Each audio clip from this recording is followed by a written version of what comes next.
let's proceed with the repair of the heel of the stock. I've removed the butt plate here. I'll deal with that after I've dealt with the wood issue.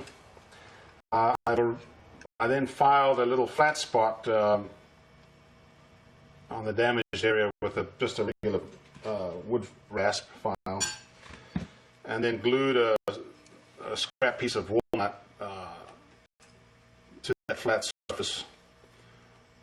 And obviously there has to be a flat surface on the scrap piece as well, with super glue, and given it a little time to set up. And now I'm going to work this down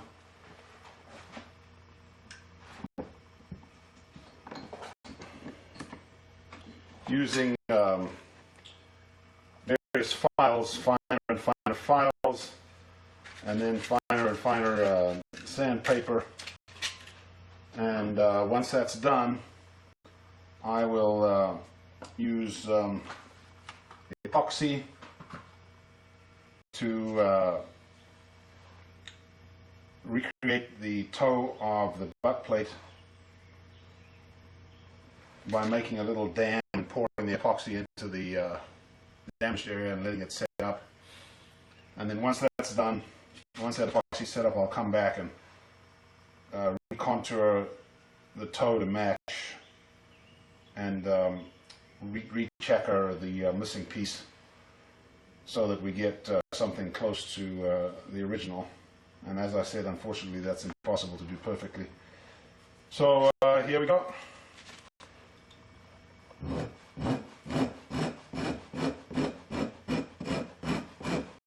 I just work carefully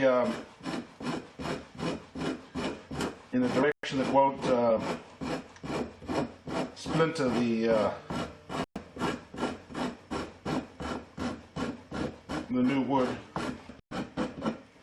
Okay, we're getting close, so I'm going down to a finer file. Still fairly coarse.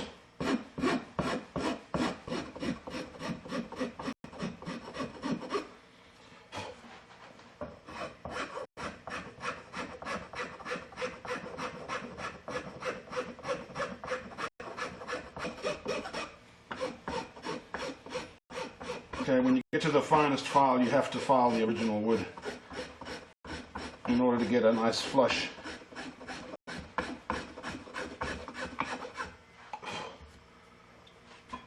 Fit up. Always use something square and flat when you're using sandpaper. This is 180 grit.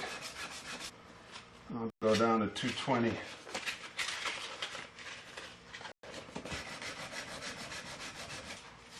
I'm not going to go down any further until I fit the butt plate. We'll do the final polishing then. So there we've spliced the new piece. You'll notice immediately that it's much lighter color than the original wood.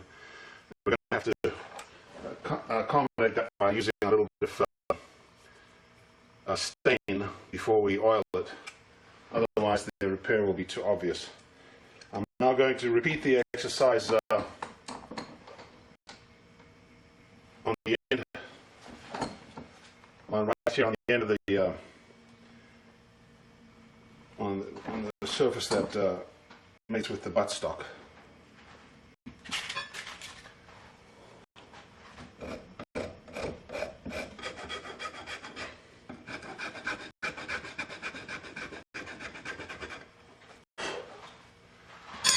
We'll see if we can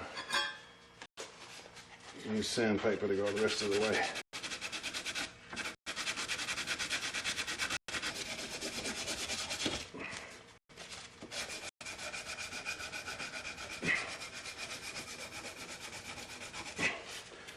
Using a flat backer for sanding will prevent rounding of sharp edges, and that's going to prevent gaps between the butt plate and the wood. Okay, so before I reinstall the butt plate, I'm going to put release agent on here.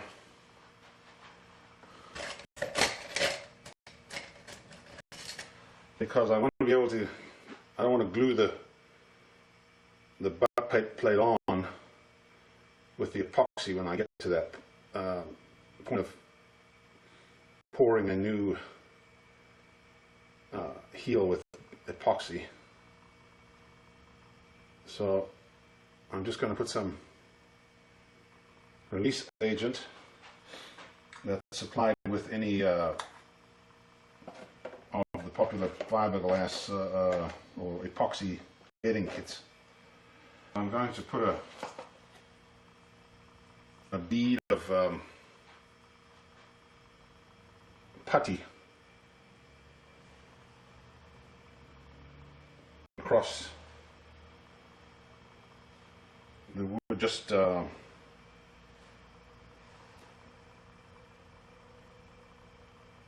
below the area that I'm going to epoxy, like so. And that'll stop the epoxy running under the butt plate and, as I say, gluing the butt plate to the buttstock. That's not the way it's supposed to be. Normally, you want to give yourself the option of being able to remove the butt plate. For example, if you wanted to put a rubber pad on here, or if you had to make a future repair, etc. Okay, so the next step is to make a little dam that I'm going to pour the epoxy into by wrapping some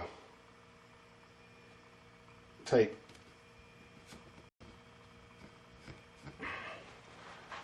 And what I've done is created a little pocket that I'm going to pour black epoxy into.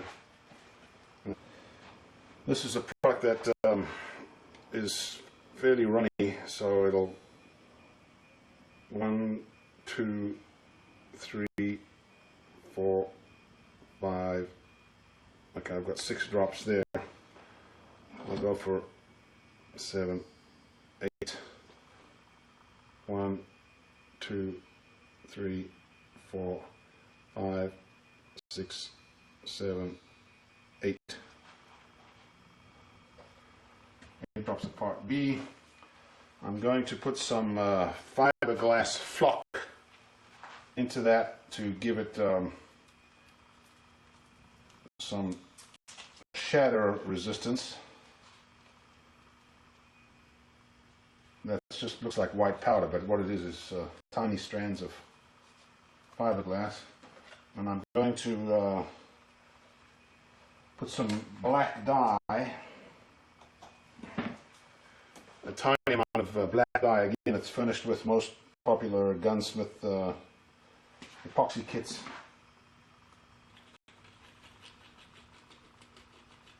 We've got plenty of working time here, so there's no need to rush and do a half-hearted job of mixing, because that may not set up properly, and you'll have a mess to clean up. Now you'll see why I'm using runny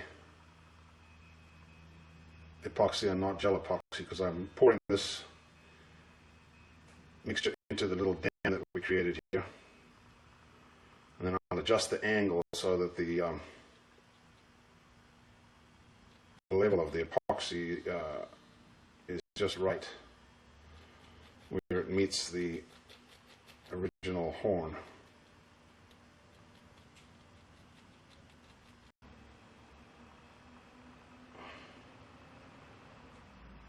Alright, that little extra dam I made there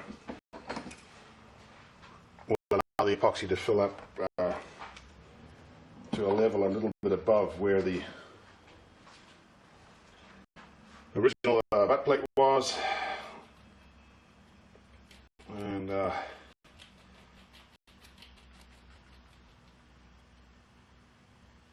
That will give me some material that I can work down flush with the butt plate when I get to that point. Now we just have to let this epoxy set up, keeping an eye on it to make sure it doesn't dribble out where it's not supposed to dribble out. But it looks like that is about the right angle. It'll give us the result we need. And once that's set up, I'll come back in and work that down again with some files and sandpaper and get it contoured correctly. And once it's contoured, I can rechecker it to match, and the repair will be complete and at least from a distance invisible. Then we can, as a final step, finish sand some oil into the wood in this area, and probably try to do the entire butt here, and then blend it in to get rid of the spotting, and then we should be done with that aspect of the project.